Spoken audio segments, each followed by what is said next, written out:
Hello, everyone, and welcome to Slash Film Daily for Tuesday, June 22nd, 2021. On today's episode of the show, we're going to be talking about Transformers Rise of the Beasts. My name is Ben Pearson. I'm the senior writer at slashfilm.com, and I'm joined on today's episode by Slash Film Weekend editor Brad Oman. Hey, that's me. All right, Brad. So we're only going to be talking about this new Transformers movie today, and you had the opportunity to attend what was it, like a virtual press conference, sort of revealing a bunch of details about this. So why don't you just sort of, in general broad strokes, lay out some of the highlights of what you learned today? Yeah, so today we learned exactly what the new Transformers movie is going to be.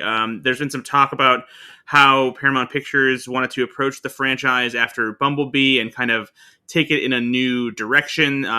Michael Bay isn't in control of the franchise anymore. They're not necessarily picking up on story threads from Bumblebee, but it seems like they're kind of picking up elements that worked from that movie and kind of matching it with the scale of what Michael Bay brought to the Transformers movies. So the new movie is called Transformers Rise of the Beasts. It's going to feature some familiar Autobots and Decepticons like Optimus Prime and Bumblebee, but it's also introducing 3 new tribes of Transformers that we haven't seen properly introduced into the big screen version of the Transformers franchise before. And that will take us into Beast Wars territory, which is kind of like a Transformers spin-off that features different kinds of robots that give them an animal form as opposed to the usual vehicle forms that we're used to seeing. So I guess this is kind of like those like dragon creatures that were in Age of Extinction, right? They're still Transformers, but they just kind of look like animals. Yeah, like these lean more into like real animals too. Like there's the main hero leader of the tribe called Maximals is called Optimus Primal, and he's this big beefy robot ape. And then there's another one called Rhinox that's a rhinoceros, and there's one called Air Razor, which is like a falcon. So they'll be leaning away from mystical creatures into more familiar animals. Okay.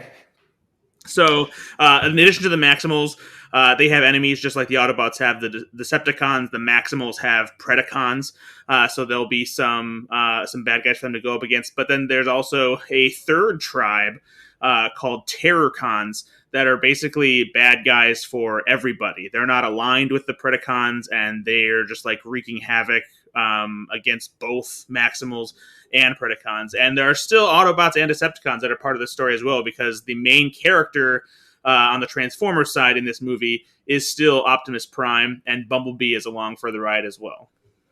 So, real quick about the Terracons, you were sort of feeding us information as you were learning it on the ground. So we have like several articles about Transformers: Rise of the Beasts that is, that made their way to slashfilm.com, and I'll link to all those in the show notes. But one of the things I was sort of tasked with writing, one of the things that about the early information that you learned, and you mentioned those Terracons, and one of the things that I learned in my very, very brief basic research is that Terracons are essentially like zombie versions of Transformers, which I think is a concept that readers and listeners who may have like seen the Transformers movies but not really engaged with any of the lore might sort of perk up their ears a little bit, like, wait a second, zombie Transformers, what's going on here? So did it seem like in the presentation that is what the real, that's actually what was going on with these Terrorcons? Because that was sort of, the outside research that I did was sort of like, in the established lore so far. But of course, like Marvel does all the time, Paramount and Hasbro and the people behind these movies could change whatever they want at any point. So did you get the sense that these Terracons are actually going to be like zombie Transformers in this movie? They didn't describe anything as far as like what that kind of vibe is. Like didn't refer to them as like being zombie characters, or even like their origins or what they're trying to do. I think they're still keeping a lot of story details under wraps. But the concept art they showed, which they didn't release, that they only showed to the press attending this virtual event, you definitely get a vibe that these are like essentially dark Transformers. They look a lot more industrial, and like for example, the main villain of the Terracons is called Scourge, and he has like a very dark charcoal black body with like glowing molten orange like insides. There's huge plumes of like black smoke coming out of these exhaust pipes on his shoulders. So it's this very like I guess, dirty industrial kind of look that they're giving them, and then, but then like they don't all necessarily look like that, because like Nightbird has is a female transformer that is has a vehicle form. It's a souped up black and purple Nissan GTR. But like the color scheme, it's black, has some purple accents like on the rims and certain things, because it looks like a kind of like a customized car you might see like in a Fast and Furious movie. But their general vibe is they look like villainous transformers. Gotcha. All right, so tell me a little bit about the human characters that are in this. Yeah, so we've got Anthony Ramos and Dominique Fishback are playing the two main human characters. Anthony Ramos, you might know from In the Heights. He also was in the original stage production of Hamilton. He's playing a character called Noah. He's ex-military. He's living in Brooklyn with his mother and brother. Came back home, and he's still kind of trying to find his way after leaving the military. Anthony Ramos says he's always kind of hustling, fixing up electronics. There's probably some kind of connection there as far as like how he'll get involved with the new Transformers characters or the old Transformers characters. We've yet to hear how the humans end up linking up with the Transformers at all in this story. And then Dominique Fishback is playing a character named Elena, who's an artifact researcher at a museum. And she's dealing with a boss who keeps taking credit for her work. And presumably she'll probably find something that is tied to these Beast Wars kind of Transformers who have a history on Earth that seems to go back a long time, because their look is a little more rustic. Like when you see the robots form of them, there's literally like rust that gives them color and definition. Okay.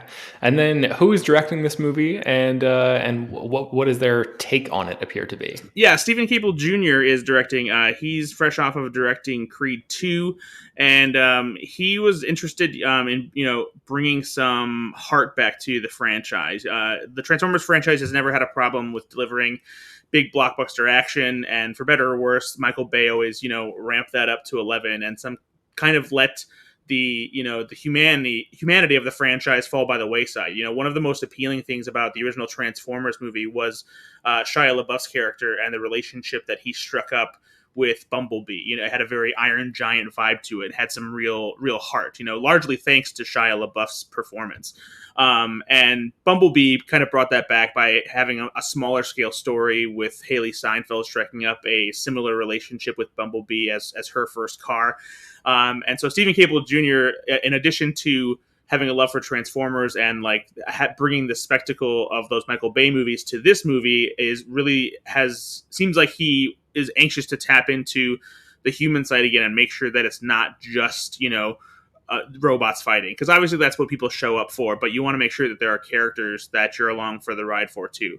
So that's where his head is at, and he's somebody who grew up watching the original animated Transformers movie on a VHS tape, and he was a teen when the computer animated Beast Wars series came out. So he has a special love and a place for it in his heart for these new characters that he's bringing to the movie.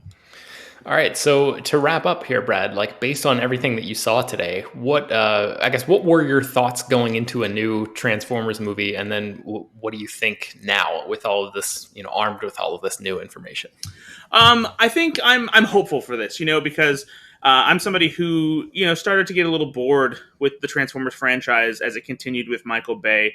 He can deliver these big explosive set pieces, and they put so much detail into the Transformers characters as far as visual effects are concerned, and really just like have the incredible action sequences. But it just kind of started to lose any sense of the story and like what actually mattered, and just started kind of collapsing in on itself, especially with how they kept going back further into the past and fudging up the timeline.